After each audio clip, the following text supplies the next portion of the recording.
आणि यानंतर पुढे टॉप 9 बातम्या. ज्ञानसूर्याला अभिवादन. संसद भवन परिसरात पंतप्रधान मोदींकडून डॉक्टर बाबासाहेब आंबेडकर यांना अभिवादन. उपराष्ट्रपती सीपी राधाकृष्णन, लोकसभा अध्यक्ष ओम बिर्ला यांच्यासह प्रमुख नेते देखील उपस्थित. भारतीय संविधानाचे शिल्पकार भारतरत्न डॉक्टर बाबासाहेब आंबेडकर यांची आज 135वी जयंती. चैत्यभूमी परिसरात मोठ्या प्रमाणात अनुयायांची गर्दी. महानगरपालिकेकडून सुशोभीकरण आणि अनुयायांसाठी गैरसोय टाळण्यासाठी संपूर्ण नियोजन करण्यात आलं. दादरमधल्या चैत्यभूमीवरती अनुयायांची गर्दी असल्यानं दादर आणि आसपासच्या परिसरात मोठा पोलीस बंदोबस्त. वाहतूक व्यवस्थेत तात्पुरते बदल. गर्दी आणि वाहतूक कोंडी टाळण्यासाठी काही प्रमुख रस्ते बंद.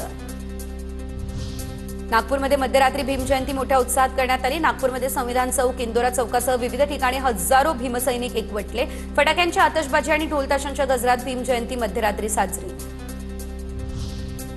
बाबासाहेबांच्या आठवणींना उजाळा देण्यासाठी मुंबई महापालिकेकडून छायाचित्रांचं प्रदर्शन. बाबासाहेबांनी महापालिकेसोबत केलेले स्वहस्ताक्षरातील पत्रव्यवहार असतील त्याच्या पदवीमधील काही फोटोंचं देखील प्रदर्शन.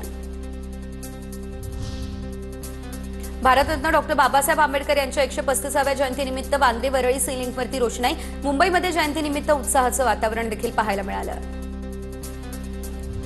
डॉक्टर बाबासाहेब आंबेडकर यांच्या जयंतीनिमित्त वरळीमध्ये आमदार आदित्य ठाकरेंकडून अभिवादन. बीडीडी चाळीतील आंबेडकर भवनात पुतळ्याला माळ अर्पण करत अभिवादन करण्यात आलं.